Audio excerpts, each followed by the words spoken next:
Bonjour, bonsoir, chers amis qui me suivez. Moi, c'est Mac Lushimba. Ça fait beaucoup de temps que je n'ai plus fait un Facebook direct. Aujourd'hui, je voudrais un peu le faire pour essayer un peu de brosser la situation au Congo démocratique, comme toujours. Je vais parler à propos d'un certain nombre de faits, des sujets concernant ce qui est en train de se faire au Congo démocratique, bien sûr. Comme je l'ai dit, moi c'est Mac Lushimba et aujourd'hui c'est mardi le 3 septembre 2019. Et comme le dit le titre du direct que je suis en train de faire, l'investiture du gouvernement d'Ali Baba et des 65 voleurs. Pourquoi je surnomme ça comme ça? Parce que nous tous nous connaissons les conditions dans lesquelles les élections au Congo se sont déroulées, la proclamation des résultats, des tiraillements,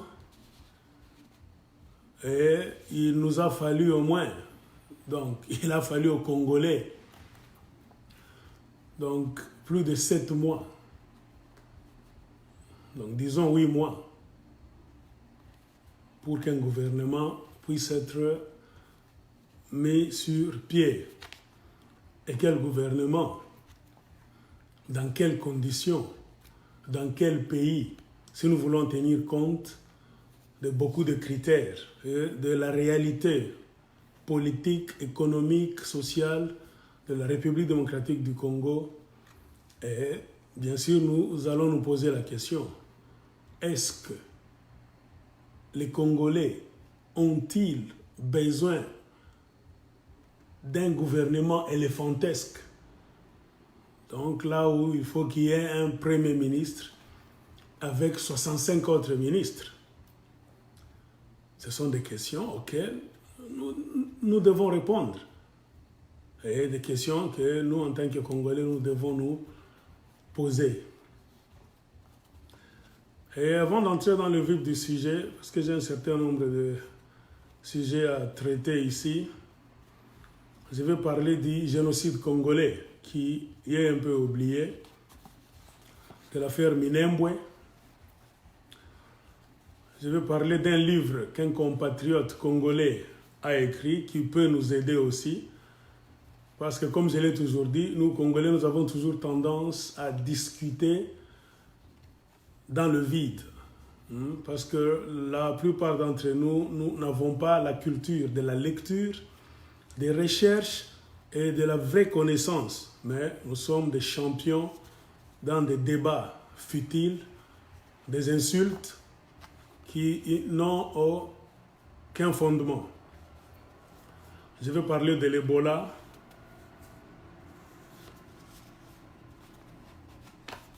Du gouvernement, comme je l'ai dit. Et puis, je vais passer aux divers. Donc, répondre à certaines préoccupations de certains frères congolais. Alors, du 2 août 1998 au 2 août 2019 de cette année, c'est-à-dire le génocide du peuple congolais, donc l'anniversaire a eu, je ne sais pas, 21 ans. Donc ça fait 21 années. Donc, si nous voulons bien compter et tenir en compte le calvaire que le peuple congolais a connu. J'ai fait des vidéos dans le passé, inutile de me répéter. J'ai dit que depuis que Dieu a créé ce monde, aucun peuple n'a été martyrisé, malmené, tué, comme le peuple congolais. Et c'est un peuple qu'on a visé. C'est-à-dire que ce ne sont pas des tueries en désordre, non. des tueries bien visées. C'est-à-dire, il faut tuer ce peuple dans un but bien précis, c'est-à-dire qu'il vide les lieux, c'est-à-dire les villages, les villes, leurs terres, qu'il laisse tout pour que d'autres personnes puissent venir habiter cela, envahir le Congo, donc prendre ces terres là-bas et commencer à les exploiter indéfiniment.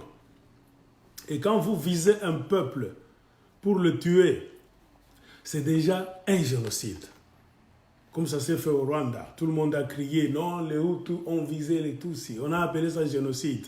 Mais je ne vois pas pourquoi les langues sont toujours lourdes pour dire que ce qui s'est passé au Congo démocratique, c'est aussi un génocide. Donc le génocide du peuple congolais. Pourquoi la date du 2 août semble intéresser beaucoup de Congolais? Moi aussi, ça m'intéresse. Pourquoi? Parce que c'est le jour où la deuxième guerre du Congo a commencé. Donc le jour où, quand Laurent Désiré Kabila et ses anciens alliés, donc Rwanda, Ouganda, tout ça, ne s'entendaient plus. Quand ils ont rompu leur alliance et ils ont commencé à se combattre. C'est à cette date, le 2 août, que les Rwandais et les Ougandais ont attaqué le Congo. Et c'est à partir de ce moment-là qu'il y a eu des massacres à grande échelle, dirigés non pas en désordre, mais contre le peuple congolais. Pourquoi? Parce que le plan avec lequel ils étaient venus au Congo, ils ont vu que ça allait échouer. Parce que Laurent Désiré Kabila leur avait dit de plier bagages et de rentrer au Rwanda et en Ouganda. Et à partir de cette date, le 2 août 1998, les massacres ont commencé et il y a des raisons que nous puissions prendre cette date que nous allons commencer à commémorer comme le jour du génocide du peuple congolais. Et nous ne devons pas attendre que quelqu'un d'autre vienne nous dire que non, prenez cette date ou bien commencez maintenant à commémorer le génocide, le génocide de vos frères et sœurs, des compatriotes qui sont morts dans ces massacres à grande échelle. Non, c'est à nous, peuple congolais, de le décider. Pourquoi? Parce que si nous attendons, on attendra longtemps.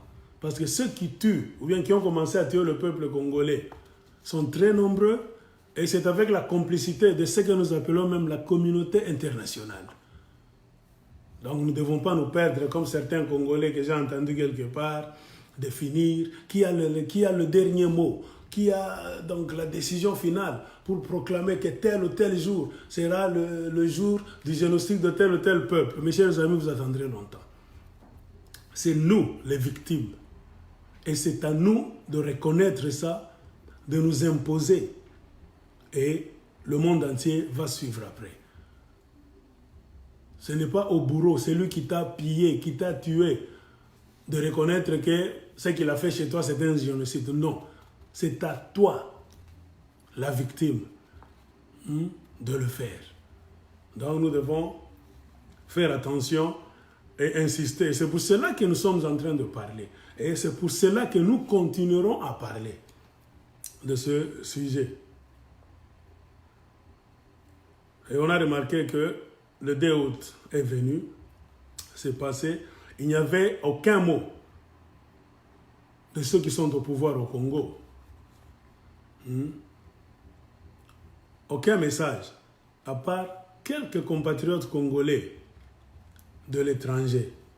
Et ici, je salue les compatriotes congolais qui vivent aux États-Unis, précisément dans l'État d'Arizona, qui ont répliqué donc à la déclaration de soi-disant Banyamulenge. Quand il y a eu l'incident de Minembwe, vous avez vu un groupe de gens devant le Capitole, donc la maison du gouvernement, donc la maison du gouverneur d'Arizona, à Phoenix, je pense dans la ville de Phoenix. Ils sont allés réclamer qu'ils sont en train d'être tués au Congo démocratique. Donc, ils sont visés, massacrés, tout ça. Ils ont dit tout ce qu'ils ont l'habitude de dire. Mais après quelques jours, il y a eu un groupe de frères et sœurs congolais qui a aussi décidé d'aller faire le piquet devant la même maison pour contrecarrer et dire la vérité. Que ces gens-là qui se disent Banyamulenge qui sont des victimes, par contre, ils font partie du groupe des gens qui ont commencé à tuer le peuple congolais, ça fait une vingtaine d'années. Donc, c'est la guerre maintenant de communication. C'est pour cela que nous disons, il n'appartient pas seulement à moi ou bien à un petit groupe de Congolais de parler pour faire connaître les souffrances que le peuple congolais sont en train de connaître. Il appartient à nous tous de le faire. Nous devons nous imposer.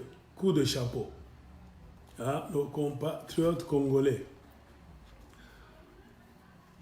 Quand les soi-disant Banyamulenge ont commencé à parler, qu'est-ce qui les a vraiment poussés à faire leur déclaration dans l'État d'Arizona, ici aux États-Unis d'Amérique? C'est parce qu'il y a eu des grandes frappes contre leur communauté à Minembwe. Pourquoi? Parce qu'il y a un groupe de compatriotes congolais qui, voyant le laxisme, le manque de responsabilité des gens qui sont au pouvoir au Congo depuis des années, qui font que on les tue chaque fois et personne n'intervient.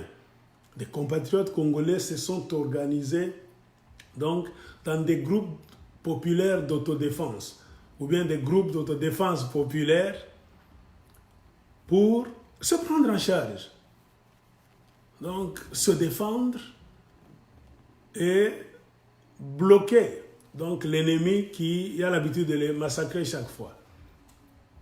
Et vous avez entendu qu'ils ont bien réussi. Et à partir de ce moment-là, moi aussi je peux les encourager. J'ai toujours dit, il ne faut pas compter sur ce que vous appelez les forces armées congolaises. On n'a pas d'armée au Congo, mes chers amis, jusqu'à preuve du contraire. Pourquoi? Parce que nous sommes infiltrés. Les militaires congolais que vous voyez là, ce sont les rikiri, ils n'ont pas de grade. La masse de militaires que vous voyez circuler, ce sont des gens qui ne siègent pas dans les centres, ou bien un centre, le centre, là où il y a la prise de décision sur l'armée congolaise et l'avenir de la République démocratique du Congo. Ceux qui y siègent sont des infiltrés rwandais. Je ne sais pas si on dira ceci de quelle manière pour que certaines personnes puissent comprendre. Et jusqu'à preuve du contraire, si nous ne comprenons pas ceci, vraiment, mes chers frères et sœurs congolais, nous ne ferons rien. Parce qu'il y a maintenant une fièvre au Congo démocratique avec l'ajout, parce que Joseph Kabila a ajouté donc des gens dans la gestion de la chose publique en République démocratique du Congo. On voit maintenant des Congolais aveuglés là-bas qui, dans le passé, qui disaient que nous sommes envahis, le pays est infiltré, il y a ceci, il y a cela. Ils ont oublié tout. Et ils ont commencé maintenant à supporter la grande masse qui est en train maintenant de diriger le Congo démocratique. Et c'est ce qui est triste. Ce qui se passe à Minembwe, c'est quoi? C'est le complot international. La même MONUSCO que vous voyez là est dans le complot. Voyant que les Congolais s'étaient organisés. Pourquoi? Parce que si les soi-disant, les envahisseurs du Congo qui s'appellent Banyamulenge, s'ils tuent les Congolais, ils les bousculent, ils prennent leurs terres, vous n'allez pas entendre trop de bruit. Vous n'allez pas entendre même la MONUSCO parler, ni la communauté internationale faire des bruits. Pourquoi? Parce que c'est un complot international. Mais parce que les frères et sœurs congolais, les autochtones du Kivu, ont vu qu'il ne fallait plus compter sur l'armée, la soi-disant FARDC, et ils se sont organisés eux-mêmes. Et ils ont fait une contre-offensive terrible là. Ils ont massacré beaucoup d'ennemis sur place, les soi-disant Banyamulenge, et ceux que Kagame a envoyés du Rwanda. C'est pour cela que vous avez vu, il y avait trop de bruit. Et c'est ce qui a été même à la base de l'envoi rapide du général rwandais par Paul Kagame qui est venu voir Félix Tshisekedi. De dire non, je pense que nous, on est en train de nous finir maintenant. Si nous pouvons faire entrer notre armée sur votre terre pour mettre fin à ces gens-là qui sont en train de tuer nos compatriotes, donc leurs alliés. Et ce qui est un peu bizarre, un président congolais que vous dites « moi Namboka » a autorisé que qu'une armée étrangère, l'armée rwandaise, puisse entrer au Congo. On en a parlé. Est-ce qu'il y a encore des Congolais qui continuent à se poser des questions? Nous sommes tous distraits maintenant. Les Rwandais qui sont entrés, vous savez où ils sont? Ce qu'ils sont en train de faire au Kivu. Où sont-ils? Qui peut répondre à cette question? Personne. On est distrait maintenant à suivre le folklore qui est en train de se passer à Kinshasa. Pourquoi? Parce que le peuple congolais, on nous connaît. On est un peuple faible d'esprit. Et c'est ce qui fait que nous avons beaucoup duré dans cet état de souffrance. Pourquoi? Parce qu'on ne sait pas, volontairement, on n'a pas l'esprit de recherche. On est tellement fanatique qu'on cesse même de raisonner.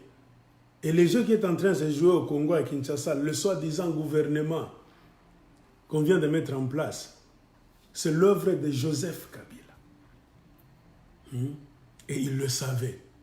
Se sentant acculé par les Congolais qui, pour une fois, s'étaient réunis, ont fait bloc commun pour le mettre dans un coin. Kabila voulait rompre ce bloc, c'est-à-dire casser l'opposition, qui pour la toute première fois s'était réunie pour chercher un candidat commun. Et Kabila était mal à l'aise. Les Rwandais, les Ougandais automatiquement étaient mal à l'aise de voir que cette œuvre qui émanerait du peuple congolais, c'est-à-dire cette souveraineté, ça allait être l'œuvre du peuple congolais, allait faire sortir un président légitimement élu par les Congolais. Kabila et ses alliés étaient déjà malades. Et ils ont utilisé tous les moyens. Quels moyens? Les moyens du Congo, l'argent du Congo. Pour casser cette union là-bas, ils ont pêché Félix Tshisekedi. Par le biais de qui? Vital Kamerhe, le commissionnaire. Ils les ont fait passer de l'autre côté. Mais malgré cela, les autres opposants, peut-être par ignorance, les autres, je ne sais pas comment, ils ont quand même réussi à aller jusqu'au bout. Et les élections ont prouvé dans les archives donc, de la Commission électorale nationale, Nanga le sait, Martin Fayulu a gagné ces élections. Et c'était vraiment la fin de l'occupation rwandaise au Congo. Ça sonnait le glas. Et c'est pour cela que les gens se sont activés. Au Rwanda, Kagame ne dormait plus. En Ouganda, Museveni ne dormait plus. Ils se sont maintenant... Ils ont envoyé des groupes de gens. Pendant les jours qu'on a coupé l'Internet, on a toujours dit, un Congolais normal, demande-toi si vraiment ces élections étaient normaux. Kabila voulait assez que donc, les Congolais soient libres dans leur pays. Donc on leur laisse le pays. Pourquoi avoir coupé l'Internet? Pourquoi avoir coupé l'Internet? C'est-à-dire, ils ont essuyé une gifle venant du peuple congolais. Alors, comme ils voulaient rester au pouvoir, parce que nous tous, on le sait, on le disait ensemble, que Kabila, c'est le Rwanda. Kabila, la présence de Joseph Kabila, c'est l'Ouganda. Ils ont coupé l'Internet. Il y a eu le président Kagame, le président Museveni de l'Ouganda, qui ont fait des va-et-vient. Il y a eu des délégations rwando-ougandaises, même la délégation congolaise envoyée par Kabila. Les chefs Kitundu et consorts, ils ont fait des tours avec les mallettes d'argent pendant les 21 jours où l'Internet était coupé. Pour saboter les élections saboter le choix du peuple congolais et mettre leurs pions en place. Et Félix Tshisekedi a accepté. La raison pour laquelle il est allé à Kingakati avec les Amar Kakabund, Vital Kamerhe, pour signer ce qu'on appelle les accords de Kingakati. Tama, Lokoso, croyant que tu prends le pouvoir. Or, en réalité, tu ne le prends pas. On te prend, on te pêche. Et par cette corruption grandiose du côté des Rwandais et des Ougandais, tu vends automatiquement la souveraineté de ton peuple. Vous voyez les œuvres de Vital Kamerhe et de Félix Tshisekedi. Et consorts, dont les Amar Kakabund qui étaient derrière eux, tout ça. Pourquoi? Parce que ces gens-là sont des égoïstes. Ils ont pensé à eux. Ils n'ont pas pensé au peuple congolais. On leur a montré les résultats. Vous avez échoué. Mais comme Bazana Lokoso, c'est-à-dire ils s'aiment eux, plus que tout, ils ont accepté. S'ils étaient des patriotes, après avoir combattu pendant beaucoup d'années, comme ils ont l'habitude de le chanter, c'était le moment de dire on est patriote, le peuple a beaucoup souffert, messieurs, nous n'allons pas accepter ce deal. Laissez le peuple congolais, il s'est déjà prononcé. Mais, comme ils veulent, ils ont voulu. Donc, il y a une habitude que certains Congolais ont. C'est-à-dire, so kinga ite, il faut biloko nyonso to panza yango. Kama mi yapana, biote tu biaribishe. C'était ça, l'égoïsme qu'avait Félix Tshisekedi Vital Kamerhe. Lokola na échoué na élection, so kinga ite, c'est-à-dire, motomsusu akoneka na te, mieux vaut totika pays na pouvoir na maboko bapaya. Tu vois un peu l'imbécilité de la classe politique congolaise. Et ils se sont enfermés avec Joseph Kabila pour signer leurs accords de Kingakati, c'est-à-dire renforcer encore le pouvoir de Kabila, qui est l'allié du Rwanda, de l'Ouganda. Comprenez pourquoi Félix Tshisekedi était déjà baratiné pendant beaucoup de temps. J'ai déjà fait ça dans une vidéo, j'en ai parlé. Il a fait le tour du Rwanda, de l'Ouganda en secret. Tout ça, c'est quoi? La corruption. Il est devenu président. On peut se chamailler, discuter, on peut s'insulter. Nous ne faisons que le devoir des patriotes. Car moi, je n'ai pas le temps d'insulter quelqu'un. Moi, je te donne des faits. Tu peux les prendre. Mais les autres, même quand ils disent non, les gens de l'UDPS, UNC, même quand ils disent blablabla, bla, bla, bla, mais dans leur fond intérieur, au fond de leur cœur, ils savent que c'est ça qui m'a bé. Les autres, c'est par ignorance qu'ils continuent à discuter. Les compatriotes congolais, Maï, groupe d'autodéfense, beaucoup de noms là-bas, se sont organisés. Ils ont essayé pour la première fois. Ils ont battu les Banyamulenge. Ils les ont chassés. Et Kagame a envoyé les troupes rwandaises, comme je l'ai dit. Maintenant, on se pose la question. À Kinshasa, on n'en parle pas. Où sont ces Rwandais-là? Sont-ils encore sur le territoire congolais? Ou bien ont-ils fini leur mission? Et s'ils ont fini leur mission, c'est quelle mission qu'ils ont fini? Et sont-ils rentrés au Rwanda? Les Congolais, on vous fait oublier tout par les Sakayonsa de Kinshasa. Et quand nous vous disons ça, oh Zanakanda, oh tu es ennemi, jaloux, tribaliste, je ne suis pas kivusien.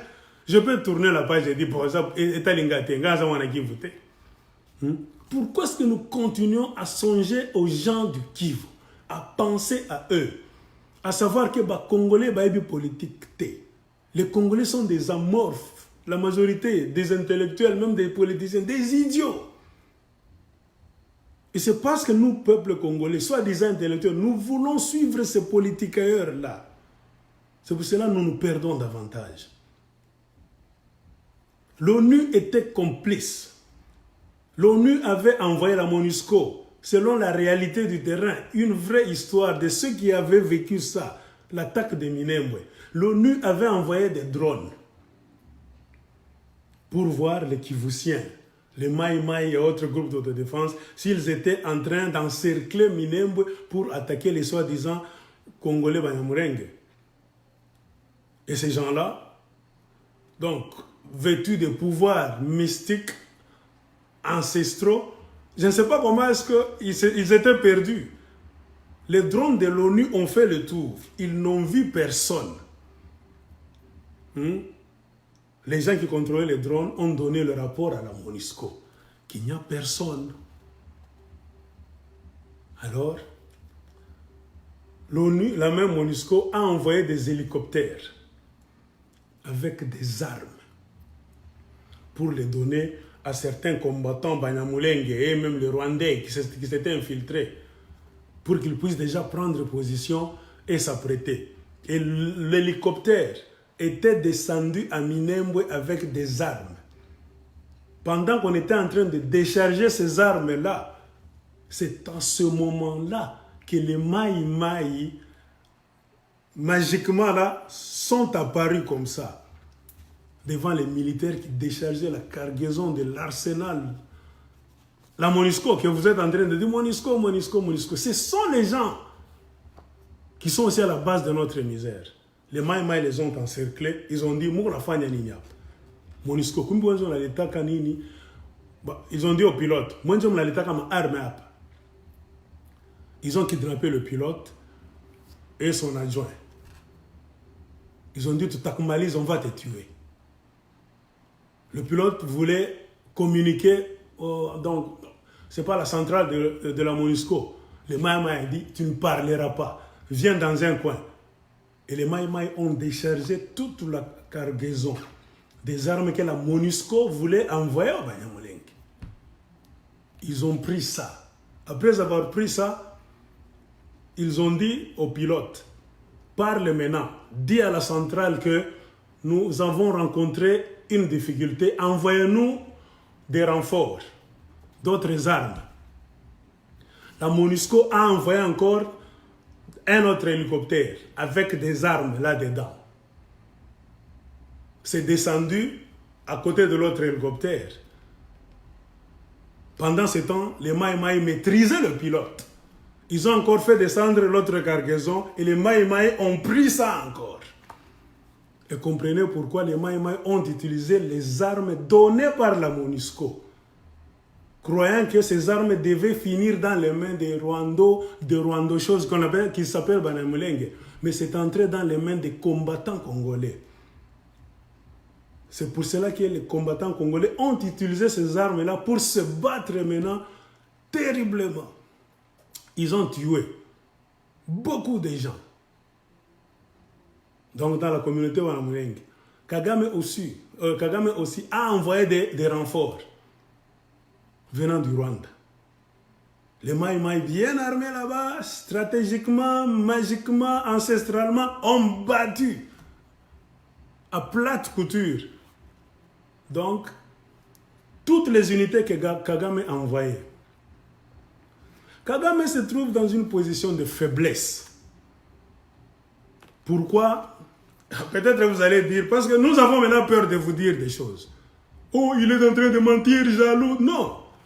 Pourquoi est-ce que Kagame est allé en Angola signer un accord avec Museveni sous l'égide du président angolais João? Là, on a vu des gens comme de Félix Tshisekedi à côté, là-bas, se mettre et tout ça. Le patron de ces accords-là, c'était le président angolais. Kagame, lui, n'opère pas comme ça. Kagame est têtu de nature. Kagame jouit de la puissance américaine, le soutien des puissances là. Kagame ne recule jamais.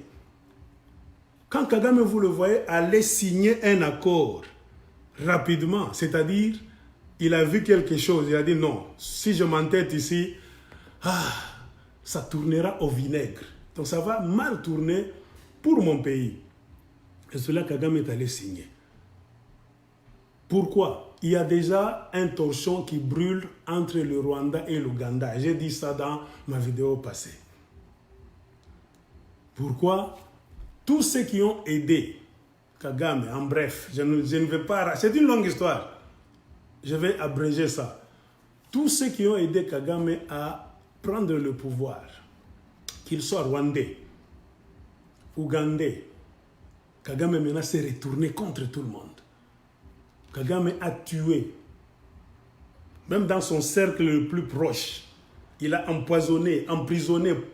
Il y a des disparitions dans le cercle, parce que ce sont les gens qui le connaissent très bien. Il est devenu tellement dictateur, donc envoûté, amoureux du pouvoir. Il a tué beaucoup de gens dans son entourage pour rester là où il est. Parce que beaucoup de gens maintenant ont commencé à lui dire depuis longtemps, c'est fini. Laissons maintenant les choses. Pourquoi entrer au Congo? Il y a même des Rwandais qui sont fatigués d'entrer au Congo pour piller, tuer. Ils ont dit à Kagame, Tunachoka, Tolembi. Il y a beaucoup de Rwandais qui sont morts, qui ont laissé leur peau au Congo démocratique. Pourquoi? Parce que Kagame les envoie. Pourquoi? Le Congo, ce n'est pas notre pays. Pourquoi? Pour voler seulement. Donc, même un guerrier, on te dit, dans la stratégie militaire, il arrive au moment où il est fatigué de faire la guerre. Parce qu'il y a beaucoup de Rwandais, parfois, ils se posent la question, pourquoi est-ce que nous entrons au Congo? Et personne ne trouve la réponse. Pour satisfaire un homme sanguinaire, pour que vous puissiez entrer, voler, piller, et lui, il prend, il se partage avec les grandes puissances qui le soutiennent. Beaucoup de Rwandais sont fatigués. Et tous ceux qui lui disent de ne pas le faire, tous ceux qui lui ont retiré leur soutien, disent non, non, on ne veut plus t'accompagner, Kagame les prend maintenant pour des ennemis.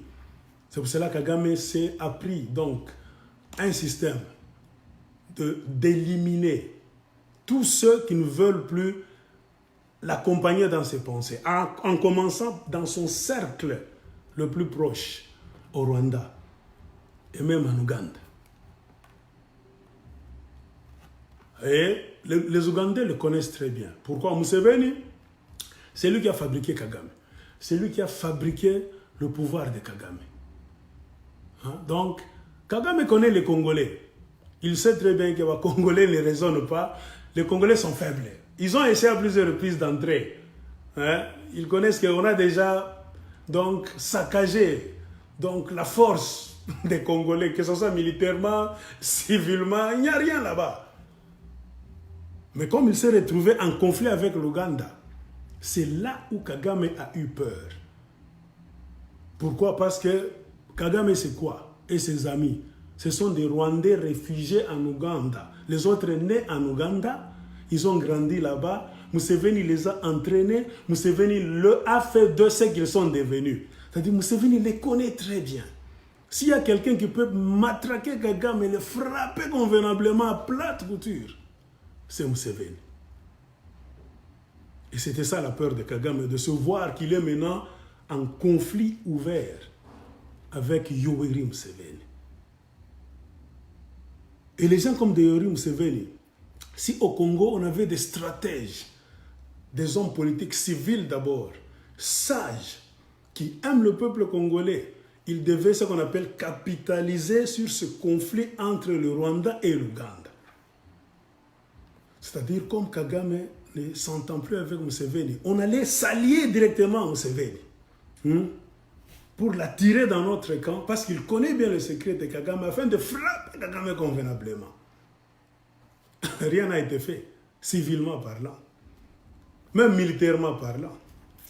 Rien n'a été fait, et ça ne pouvait pas se faire. Pourquoi? Parce qu'au Congo, le cercle de commandement, le plus haut cercle de commandement de l'armée congolaise n'est pas dans les mains des Congolais. C'est dans les mains des étrangers, des Rwandais. C'est-à-dire que c'est impossible qu'un Rwandais puisse s'allier à Museveni pour frapper Kagame qui est leur frère rwandais. Jamais de la vie. C'est pour cela que ça a été comme ça.